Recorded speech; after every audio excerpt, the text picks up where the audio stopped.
पितृसत्ता से जकड़े दिमाग कभी भी महिलाओं को आजाद नहीं देख पाए। चाहे वो आज का समय हो या सैकड़ों साल पहले का, ऐसा समाज हर तरह से महिलाओं पर अपना अधिकार जमाता है, धन और बल हर तरह से। यहाँ तक कि महिला का खुद के शरीर पर भी अधिकार नहीं रहता। जिसे चाहे नोच लो, जिसे चाहे धिक्कार दो। और जब इन सब बंदिशों के बावजूद भी कोई महिला अपने ख्वाब जीना चाहे तो उसके जिस्म को निशाना बनाकर उसे शर्मिंदा करके तोड़ दिया जाता है। लेकिन आज से सैकड़ों साल पहले भी ऐसी ही कुछ घटना हुई, लेकिन वो महिला बिखरने के बजाय निखर गई और लिंगायत समुदाय की महान कवयित्री बनी। आज लोग उन्हें अक्का महादेवी के नाम से जानते हैं।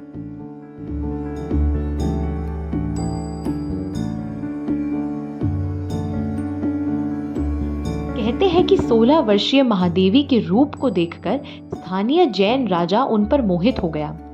चूंकि महादेवी बचपन से ही भगवान शंकर को ही अपना सब कुछ मान बैठी थी, इसलिए उन्होंने उसका रिश्ता ठुकरा दिया।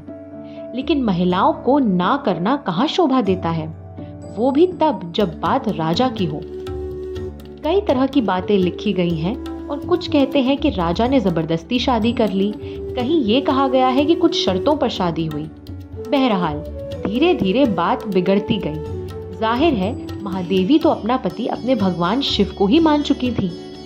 एक दिन नाराज होकर राजा ने कहा कि तुम पर मेरा हक है, मैं जैसे चाहूं इस्तेमाल करूं। ये कीमती गहने और कपड़े सब मेरे दिए हुए हैं। ये बात होनी थी कि महादेवी ने उसी क्षण अपने वस्त्र और आभूषण त्याग दिए और उसी नग्न अवस्था में महल से बाहर निकल गईं। इस घटना के बाद उन्होंने कभी भी शरीर पर वस्त्र नहीं डाले। वो लिखती हैं, झेप जाते हैं लोग, पुरुष हो या स्त्री, खिसक जाए यदि शर्म को ढके उनका अधोवस्त्र। व्याप्त हो जब जीव जगत में बिना मुख का प्रभु, किससे करोगे तुम शर्म। समस्त जगत जब आंख है प्रभु की, देखती हुई सब कुछ, छिपाओगे क्या, ढकोगे क्या। महल से निकलने के बाद महादेवी के पास कुछ भी न था। महादेवी ने अलामा प्रभु के अनुभव मंडप के बारे में सुन रखा था, तो वो निकल पड़ी पैदल भिक्षा मांगते हुए। कहते हैं कि उन्हें रास्ते में ही शिवत्व की प्राप्ति हो गई थी। जानकार ये कहते हैं कि उनकी आंतरिक शारीरिक रचना बदल गई थी। मासिक धर्म रुक गया था। काया छिद्रों में से राख की विभूति निकलना शुरू हो गई थी। रहस्यवादी इसे शिव से मिलन की उच्च अवस्था का संकेत मानते थे। अब वो अनुभव मंडप के करीब पहुंच गई थी। एक नग्न स्त्री को देखकर वहां हड़कंप मच गया, क्योंकि वस्त्र त्याग कर चुके पुरुष साधु तो बहुत हुए थे, लेकिन ऐसी महिला शायद पहली ही थी। तमाम जद्दोजहद के बाद महादेवी को अलामा प्रभु के समक्ष उपस्थित होने की अनुमति मिली, जहां उनसे तीखे सवाल किए गए। उनसे एक सवाल ये भी पूछा गया कि जब तुमने आवरण छोड़ ही दिया है तो केशों से शरीर को क्यों ढके हुए हो। महादेवी ने उत्तर दिया, मैं तैयार हूँ प्रभु, मगर आप अभी उस दृश्य के लिए परिपक्व नहीं।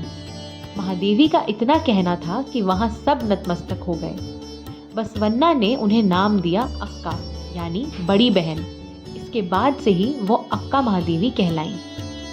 अक्का महादेवी भूख प्यास घर बार छोड़कर अपने प्रभु में लीन रहती। वो प्यार से उन्हें चिन्ना मल्लिकार्जुन यानी चमेली के फूलों के समान सुंदर प्रभु कहकर संबोधित करती थी। जब मिल जाए खा लेना, जहाँ मिल जाए सो जाना, माली समय अपने आराध्य के ध्यान में ही लीन रहती थी। उन्होंने लिखा, 4 पहर दिन के मैं तुम्हारे शोक में रहती हूँ, 4 पहर रात के तुम्हारे लिए बौराई पड़ी रहती हूँ। दिन रात खोई और बीमार, ओ मल्लिकार्जुन, जब से पनपा तुम्हारा प्रेम, भूल गई मैं भूख, नींद और प्यास। कुछ समय अनुभव मंडप में बिताने के बाद वह शैल पर्वत की ओर चली गईं। श्री शैलम ज्योतिर्लिंग के पास महादेव के स्थान पर, वहां कृष्ण नदी के किनारे आज उनकी गुफा मिलती है, जहां उन्होंने एकांत ध्यान किया था। कहते हैं कि सन 1160 के आसपास 28-30 की में वो श्री शैलम में समा गईं। अक्का महादेवी का जीवन आज भी महिलाओं के लिए प्रेरणा स्रोत है। उन्होंने दिखाया है कि जब पुरुष समाज ने उनकी उनके चिन्ना मल्लिकार्जुन के बीच आने की कोशिश की और उनके देह को सहारा बनाया तो उन्होंने इस देह के मोह को ही त्याग दिया